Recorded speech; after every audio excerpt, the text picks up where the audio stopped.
Blood stained the hem of her wedding dress before she ever reached the altar. Cora didn't run because she feared the vows. She ran because she knew what her intended groom buried in his cellar. Now traded to a towering hermit in the high timber to pay a debt she never owed. She carries a leather satchel full of stolen scalpels and a secret that will either get her killed or save the roughest man she's ever met. Pine needles crunched beneath the iron-rimmed wagon wheels loud as snapping bones in the frigid mountain air.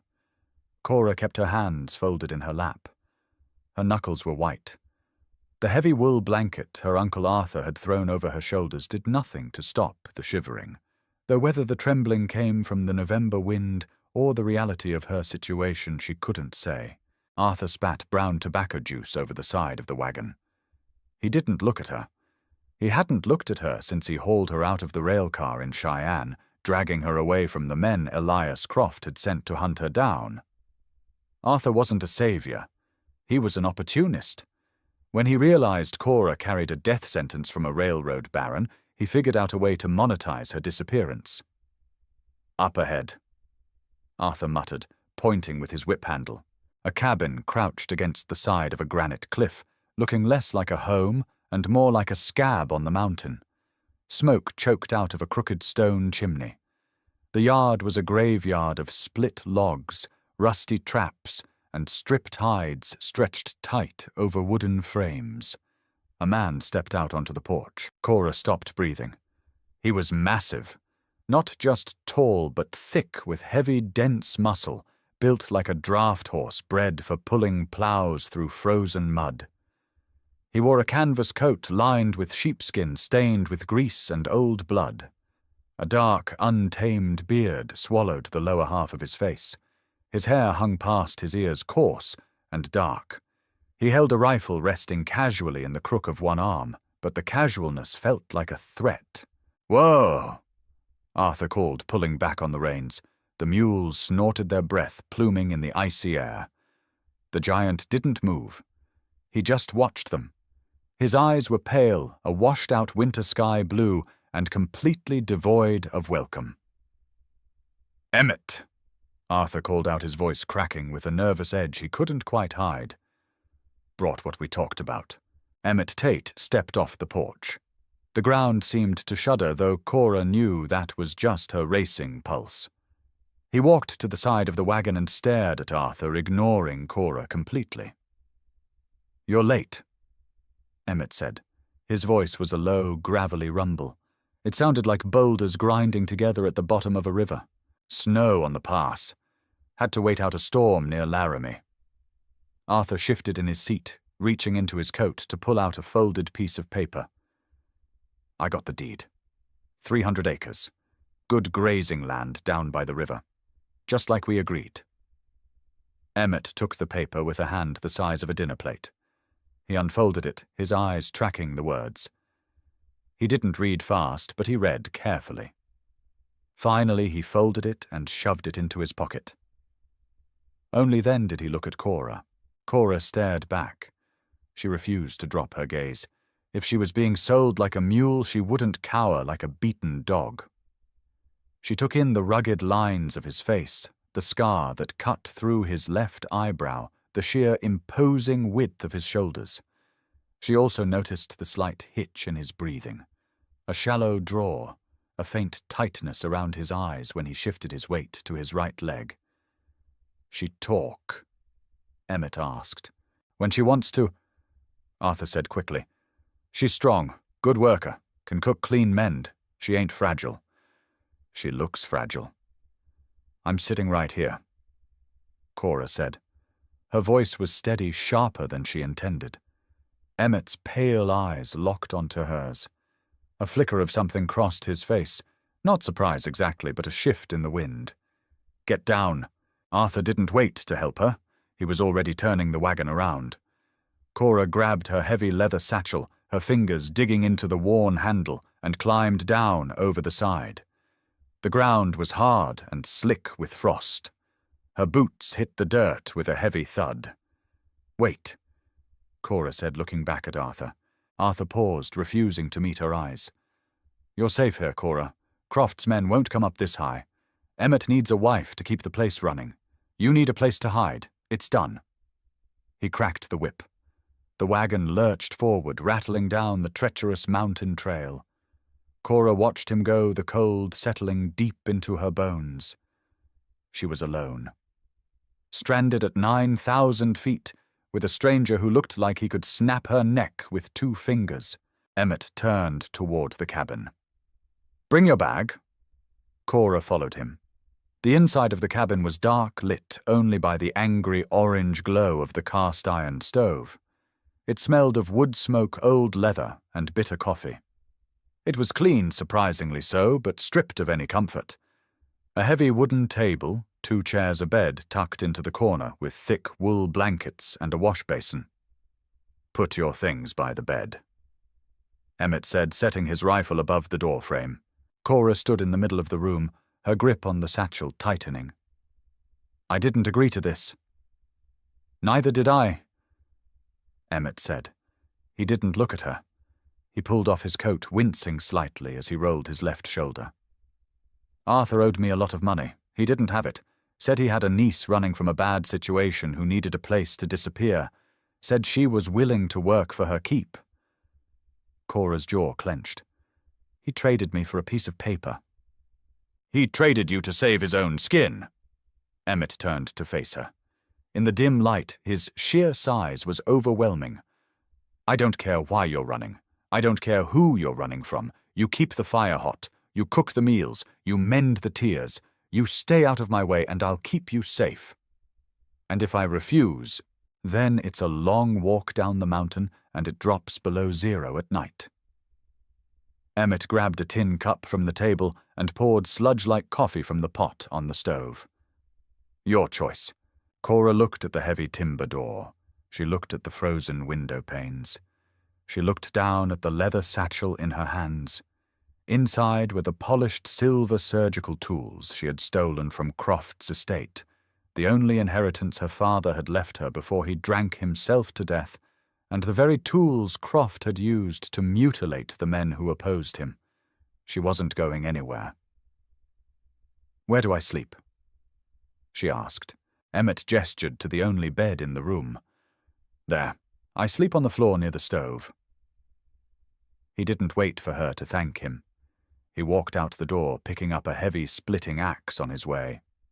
Cora stood alone in the quiet cabin, listening to the rhythmic, violent sound of steel biting into wood outside.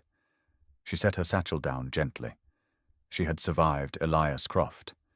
She would survive Emmett Tate. Morning arrived like a grey bruise against the window. Cora woke, shivering her breath, a pale mist above the heavy wool blankets.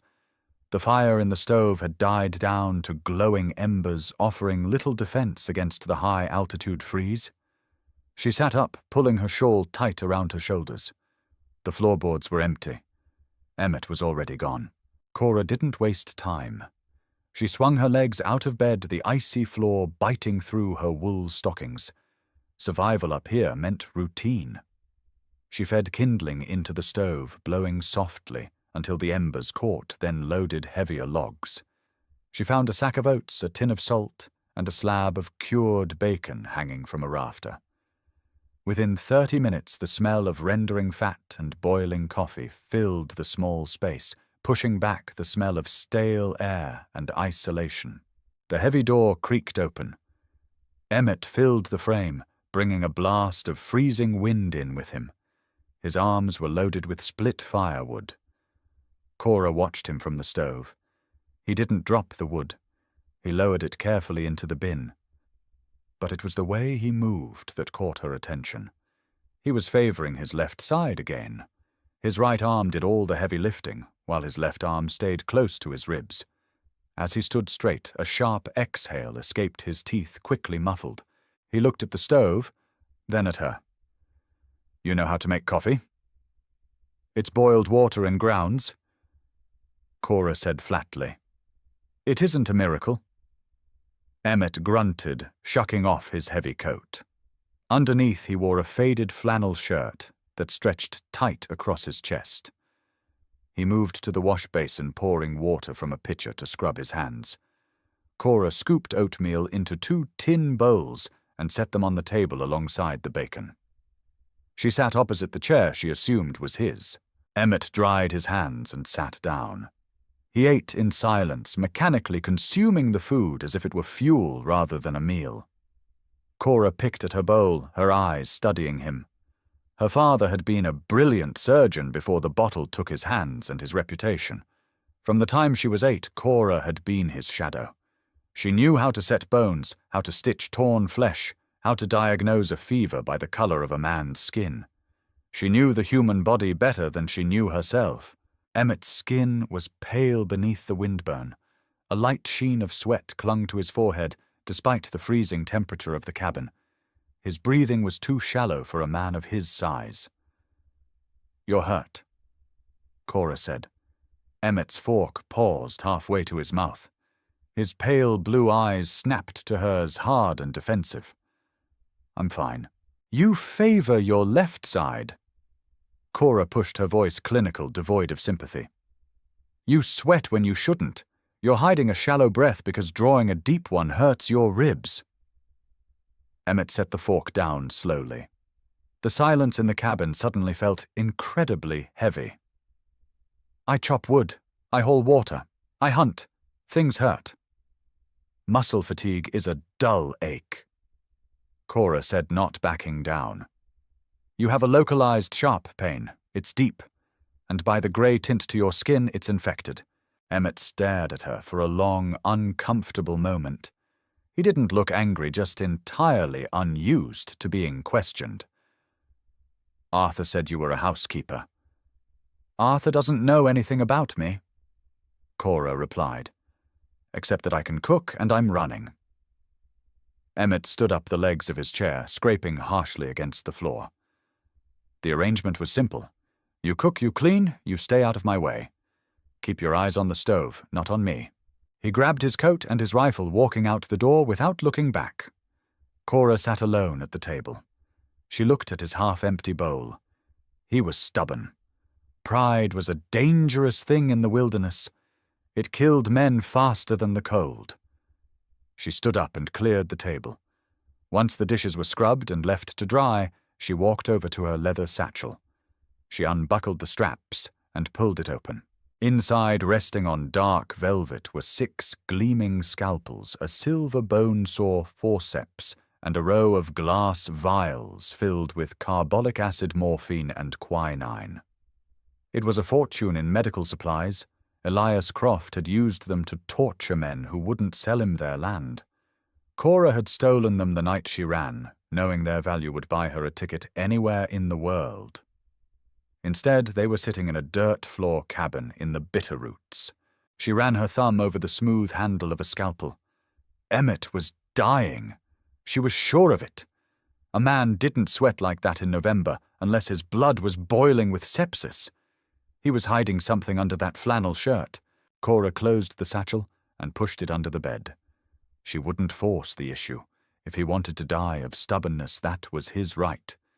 But if he went down, she would be stranded in this cabin with no way to hunt, no way to haul enough wood to survive the winter, and no protection if Croft's men ever figured out where Arthur had taken her.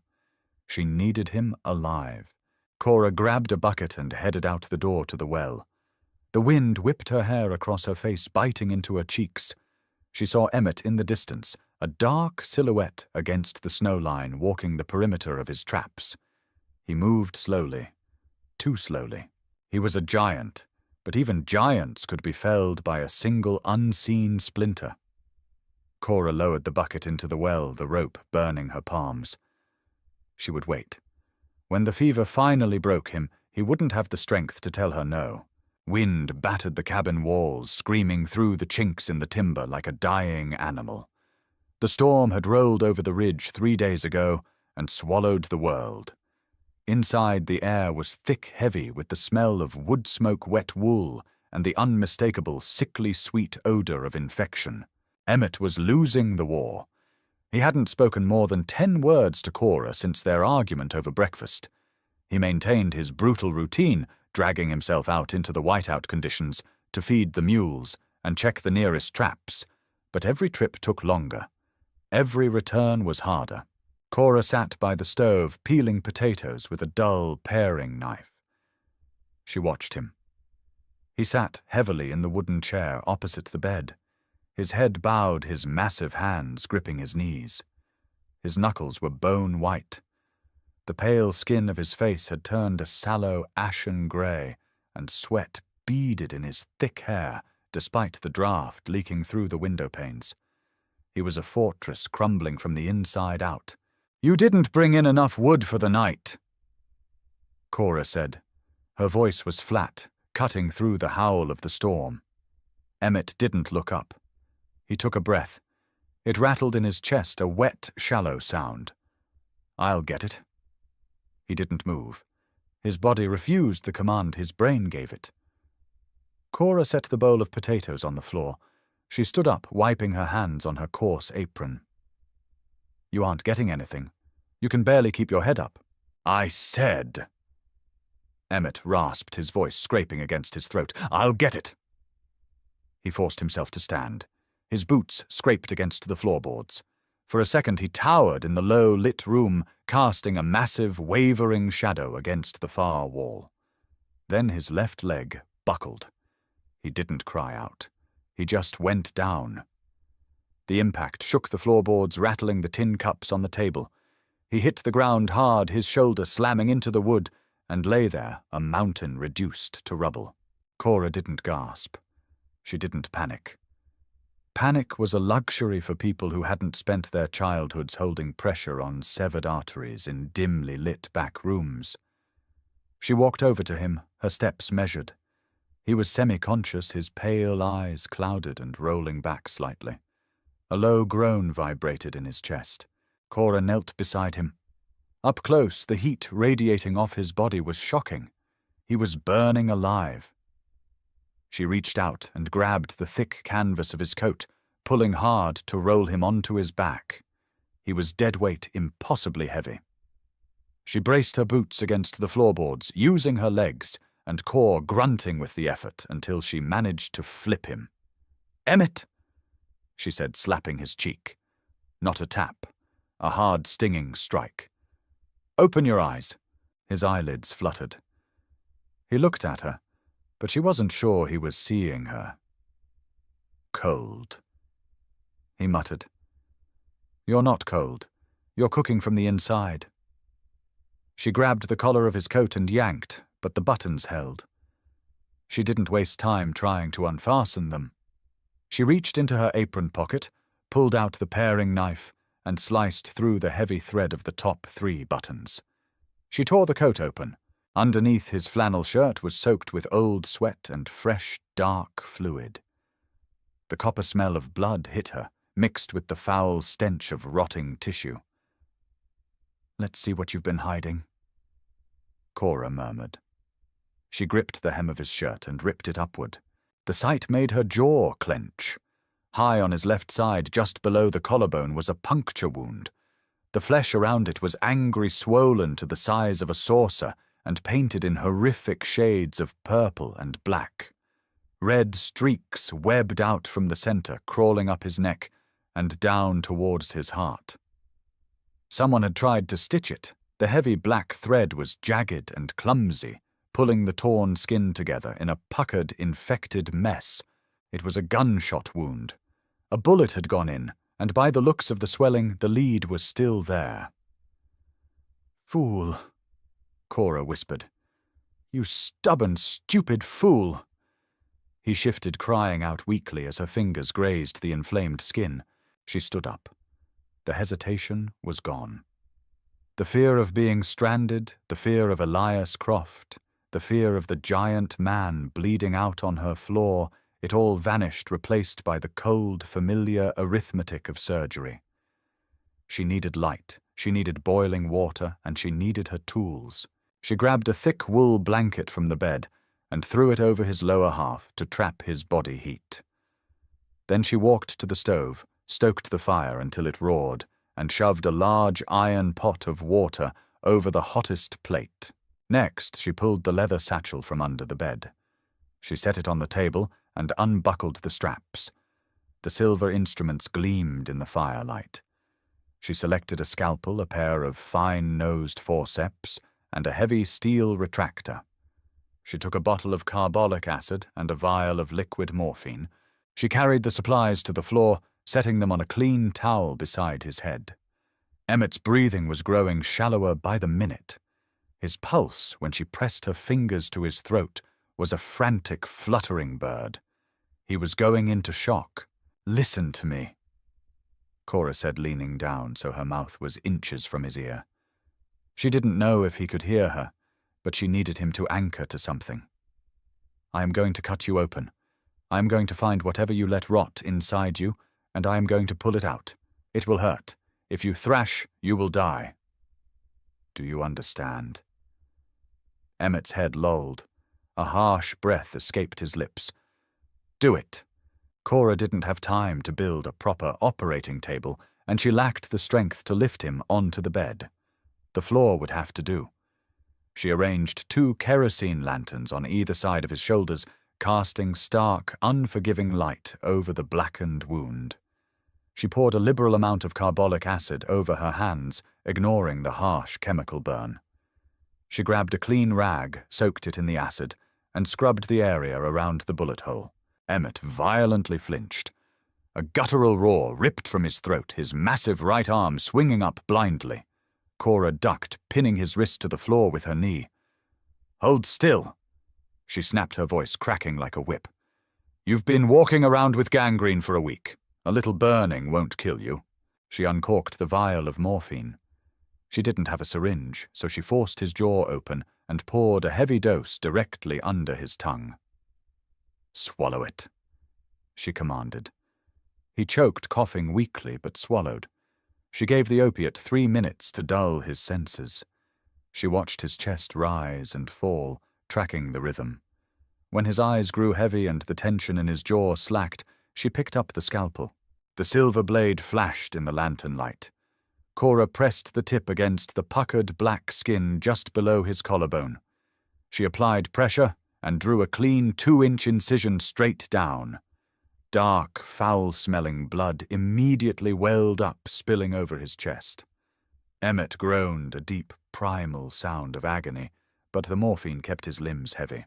"Almost there," Cora said, her voice dropping into a rhythmic, soothing cadence, a stark contrast to the violence of her hands. "Just breathe." She set the scalpel down and picked up the retractor, hooking it into the open flesh to pull the wound wide. The muscle underneath was bruised and torn. She leaned closer, her eyes scanning the bloody cavity. There it was, a dull grey lump lodged deep against the clavicle, a .44 caliber slug. But that wasn't all. The bullet had taken a piece of a heavy wool coat in with it. The fabric was rotting, poisoning his blood. Cora picked up the forceps. Her hands were perfectly still. No shaking, no hesitation. She plunged the steel tips into the wound.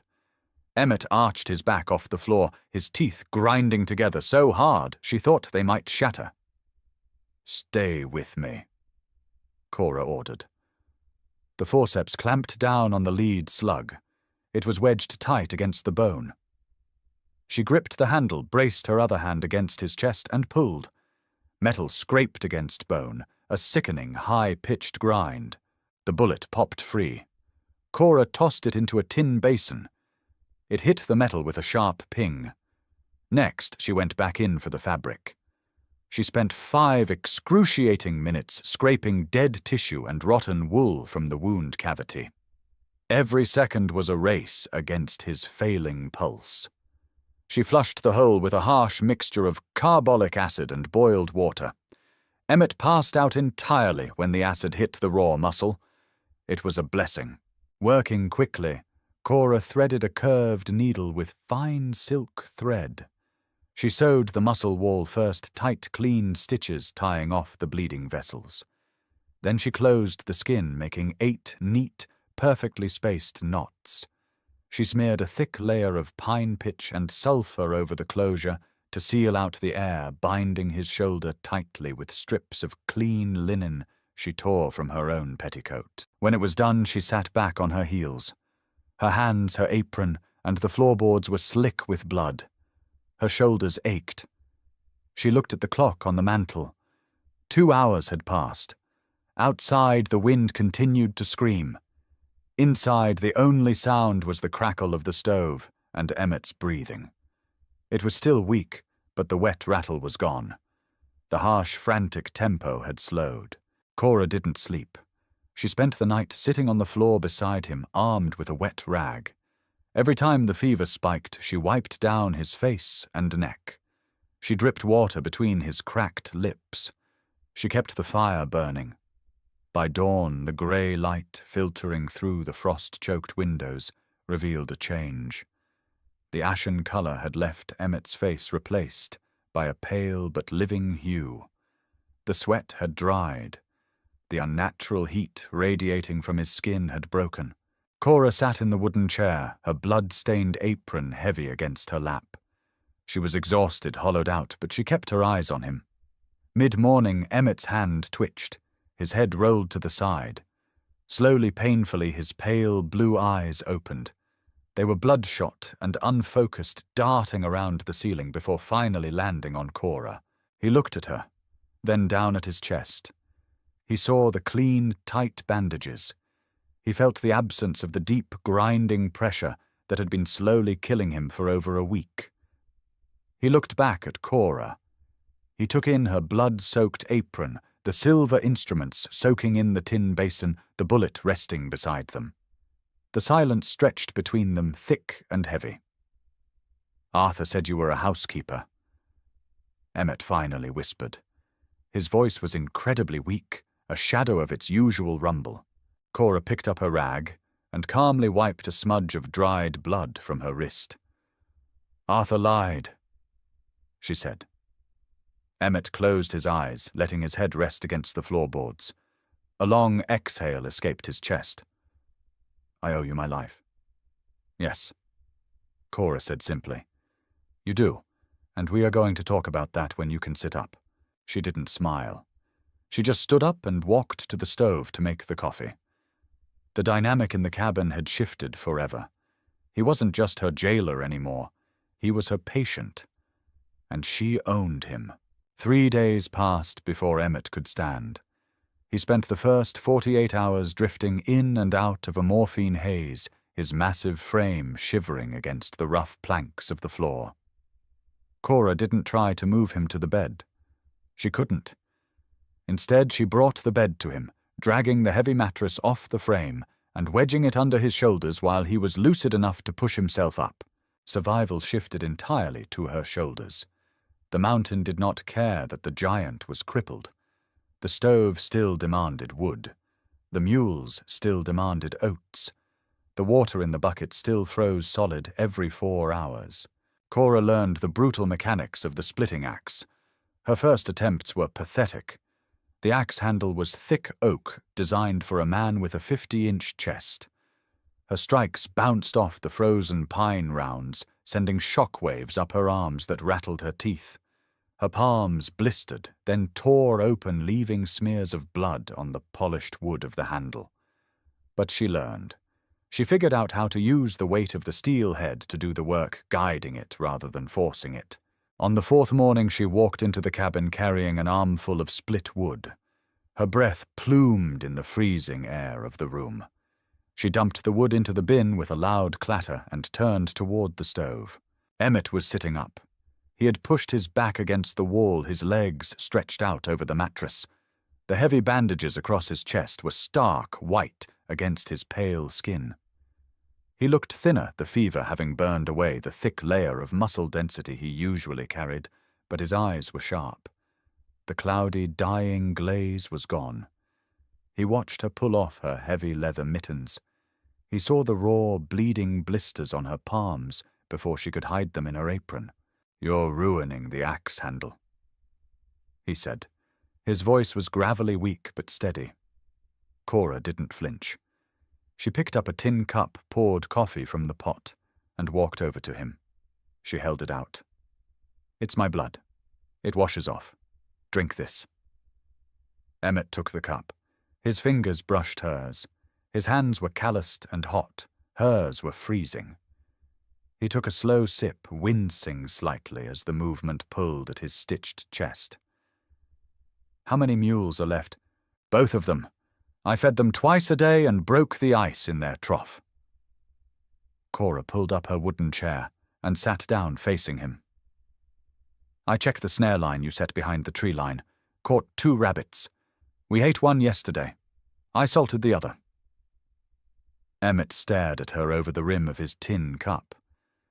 He was trying to reconcile the woman sitting in front of him with the terrified, silent girl Arthur had dumped on his porch. You know how to skin a rabbit. I know anatomy. Cora corrected. Removing a pelt isn't much different from peeling back dermal layers. It's just messier. He lowered the cup. The silence in the cabin stretched out, underscored by the relentless howling of the wind outside. Who taught you how to cut a bullet out of a man? My father. Cora looked down at her bruised hands. She didn't want to talk about this. She didn't want to dig up the past, but the giant had bled on her floor, and she had kept him breathing. That demanded a trade. He was a surgeon in Chicago, the best in the city, until his hands started shaking. He turned to whiskey to steady them. It worked until it didn't. He taught you to use the knife. He had to. By the time I was 16, he was too drunk to hold a scalpel. He'd make the diagnosis and I'd do the cutting while he stood over me and barked orders. Cora looked up, meeting his pale blue gaze. I saved a lot of lives in back rooms. People who couldn't afford a real hospital. People who had secrets. Emmett leaned his head back against the timber wall. He took another breath, testing the capacity of his lung. The pain was there, sharp and hot, but the heavy, crushing weight of the infection was gone. Why are you running, Cora? It was the first time he had used her name. It sounded strange coming from him, heavy and deliberate. A man named Elias Croft. She said the name tasting like ash in her mouth. He owns half the cattle in Wyoming, and he wants to own the railroad lines too. He's ruthless. If someone won't sell their land, he sends his men to convince them. A month ago, a rancher fought back. Shot one of Croft's top enforcers. Croft brought the man to my father. Emmett's eyes narrowed. And your father couldn't save him. My father was dead drunk. I did the surgery. The bullet was lodged against the spine. Cora's voice grew flat, stripped of emotion. It was the only way she could tell the story without shaking. The man died on the table. Croft didn't see it as a medical failure. He saw it as a debt. He told me I owed him a life. I was to marry him to become his property, or he would hang my father for murder. Emmett's jaw flexed. So you ran. I stole his surgical kit, the one he confiscated from my father. I took whatever cash was in his study, and I ran. Cora stood up, grabbing the empty cup from his hand. Arthur was supposed to get me to San Francisco. Instead, he got scared of Croft's trackers, took my money, and sold me to you for 300 acres of grazing land. Emmett looked away, staring at the glowing embers in the stove.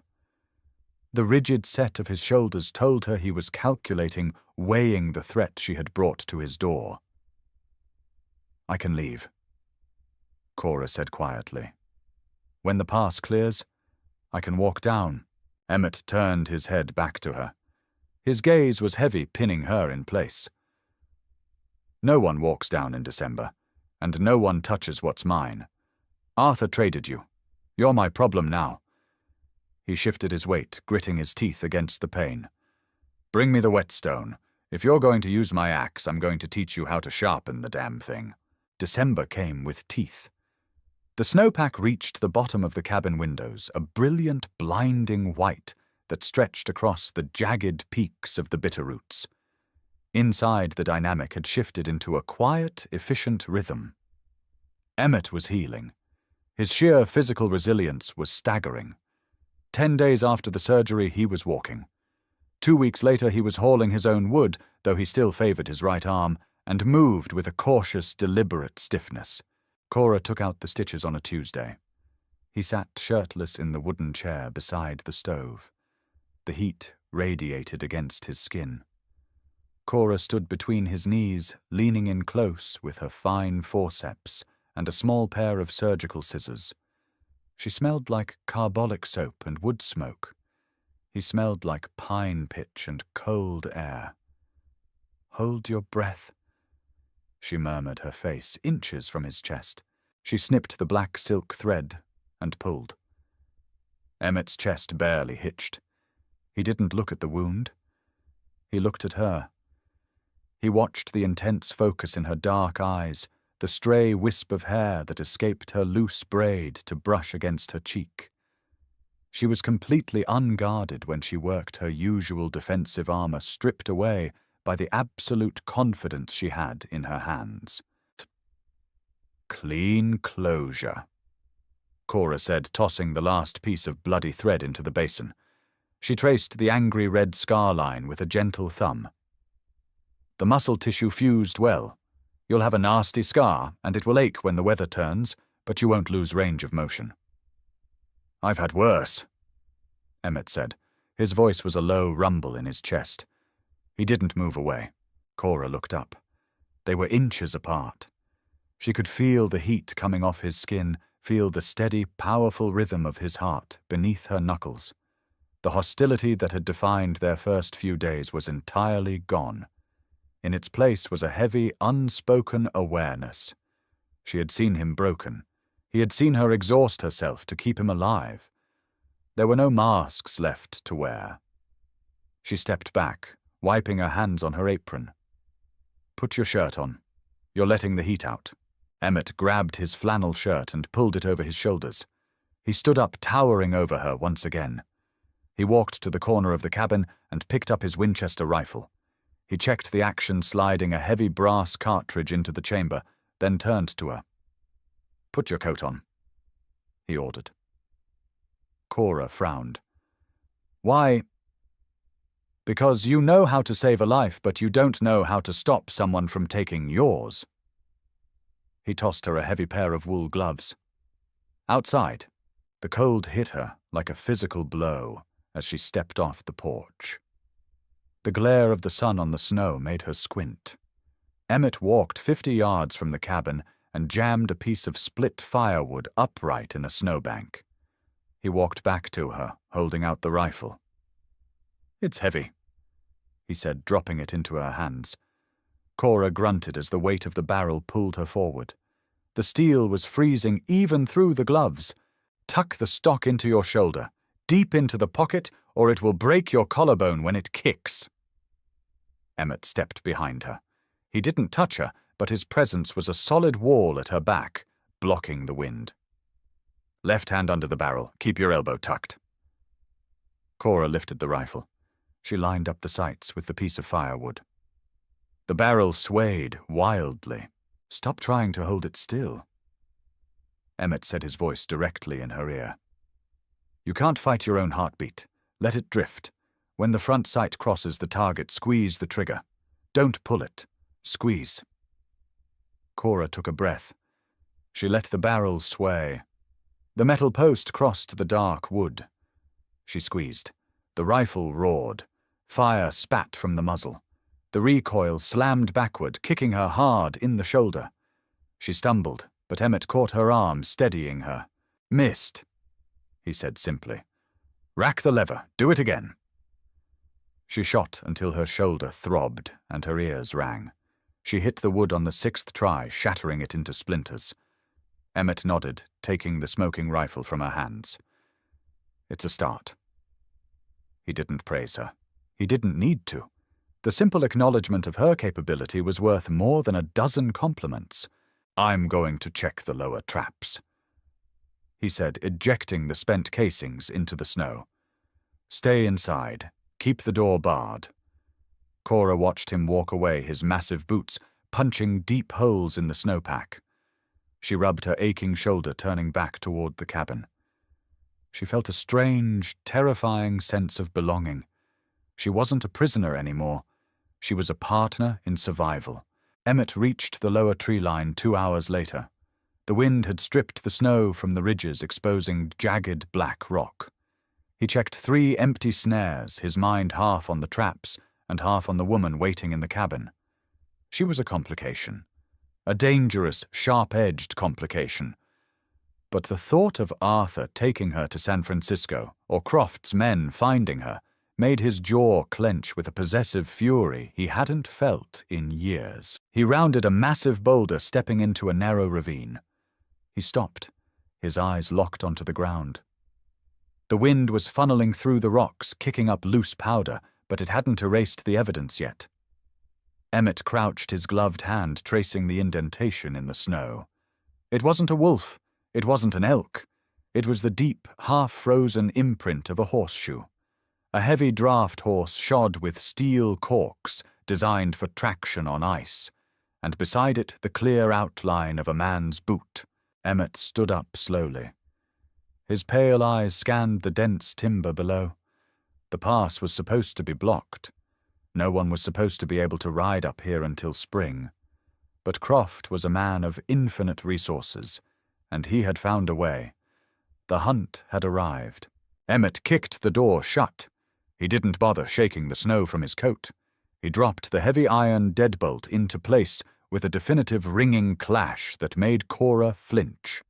He didn't look at her. He walked straight to the heavy oak bed frame and drove his shoulder against it, shoving it away from the wall. The wood shrieked against the floorboards. Cora dropped her mending. The pulse at the base of her throat picked up a frantic rhythm. "What is it?" "Riders," Emmett said. He knelt, wedging his thick fingers into a nearly invisible seam in the floor. He pulled. A section of the floorboards came up, revealing a dark, felt-lined cavity beneath the foundation.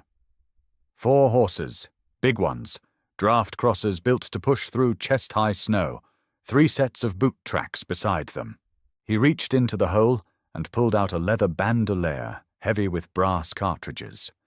Next came a double-barreled 10-gauge shotgun, its steel barrels sawed down to a brutal, stubby length. Finally, he lifted out a canvas roll. When he untied it, a half-dozen heavy revolvers and boxes of ammunition spilled onto the floor. Cora stared at the arsenal. "Arthur said they couldn't get up here. He said the pass was buried until spring. Arthur is a fool who measures other men by his own lack of spine." Emmett replied, checking the action on a Colt revolver. It clicked with sharp, oiled precision. "Croft wants what you stole. Men like that don't wait for the thaw. They pay men like me to make a path." He stood up, walking to the windows. He grabbed the heavy wooden storm shutters and slammed them closed over the glass, throwing the iron latches. The cabin plunged into a dim, suffocating twilight. Cora moved to the stove. She grabbed the cast-iron kettle, ready to douse the fire. "Leave it," Emmett ordered. She turned, confused. "Smoke is a beacon. It tells them exactly where we are. They already know where we are. They've been following the trap line. Putting the fire out just means we freeze before they shoot us." He grabbed a bucket of ash from the corner and dumped it directly over the glowing embers, smothering the flames, just enough to darken the room without killing the heat entirely. He walked back to the table and picked up the Winchester he had taught her to shoot. He loaded it, thumbing the brass shells into the loading gate with ruthless efficiency. He held it out to her. Cora looked at the gun, then at his pale, hardened face. "You expect me to kill someone?" "I expect you to survive," Emmett said. His pale blue eyes held no pity. "I don't know who Croft sent, but they aren't coming to arrest you. They are coming to drag you back by your hair, and they are coming to kill me for standing in the doorway. If a man steps through that frame, you put a bullet in his chest. You don't warn him. You don't ask his name." Cora took the rifle. The steel was cold against her palms. She felt the heavy weight of the cartridges inside.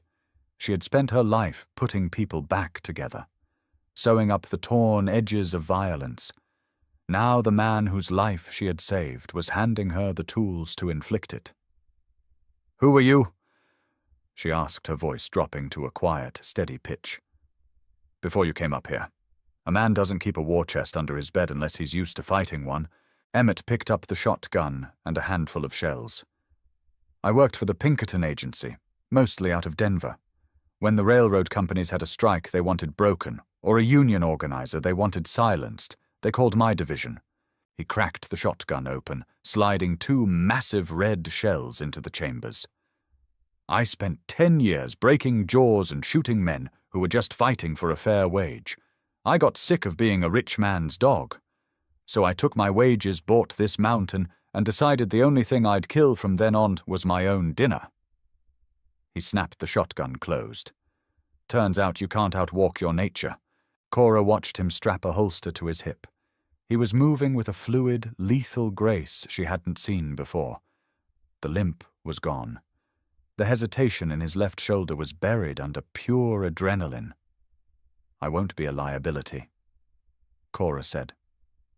Emmett paused. He looked across the dim room at her. She wasn't shaking. Her jaw was set and her dark eyes were clear. She was a woman who had dug a bullet out of a dying man's chest on a dirty floor. She wasn't fragile. "I know," he said softly. He moved to the door, pressing his back against the thick timber. "Take the corner behind the bed. Keep the mattress between you and the window. If they start shooting through the walls, drop flat. The bottom 3 logs are solid oak. They'll stop a rifle slug." Cora nodded. She crossed the room and crouched behind the heavy mattress, resting the barrel of the Winchester across the quilt. She pulled the hammer back with her thumb. The metallic click echoed in the quiet room. Outside, the wind howled a relentless, screaming barrage against the cabin walls. But beneath the wind, a new sound emerged. The heavy, rhythmic crunch of hooves punching through the crust of the snow. The jingle of a bridle chain. A low whistle. They were here. Dusk stripped the color from the mountain, leaving only harsh shadows and biting cold. Inside the cabin, the air grew thick with tension. Cora knelt behind the bed, her finger resting just outside the trigger guard of the Winchester. Her breathing felt painfully loud. "Emmett!" a voice called from the yard. It was a harsh, nasal shout that cut through the wind. "We know you're in there. Open the door and walk out with your hands empty. We ain't got business with you." Emmett didn't answer. He stood beside the doorway, his massive frame perfectly still. The sawed-off shotgun rested against his hip. "My name is Boyd," the voice continued. The sound of heavy boots crunching on the frozen dirt told Cora the man had dismounted. "Croft sent us. Arthur squealed in Cheyenne. Told us he sold the girl to a hermit on the ridge. Send her out, Emmett. Croft just wants his property back. You give her up, we leave you to your peace." Emmett looked at Cora. The dim light cast harsh shadows across his face, but his pale eyes were locked onto hers. He didn't ask a question. He didn't need to. He raised his left hand and held up 3 fingers. 3 men. "I'm losing my patience, Emmett," Boyd yelled. "You got a bad reputation in Denver, but you're one man. We got rifles sighted on every wall of this shack. Send the girl out, or we burn you both out." Emmett moved. He didn't shout a warning. He didn't negotiate. He stepped perfectly in front of the door, raised the 10-gauge, and fired directly through the heavy timber. The blast was deafening. The sheer concussive force shook the cabin. Wood splinters exploded outward as the heavy buckshot tore through the thick door. A scream erupted from the porch, a wet, panicked shriek, followed by the heavy thud of a body hitting the planks. Hell broke loose. Rifle fire ripped through the front window. The glass shattered the heavy wooden storm shutter, splintering as bullets punched through it. Cora dropped flat against the floorboard.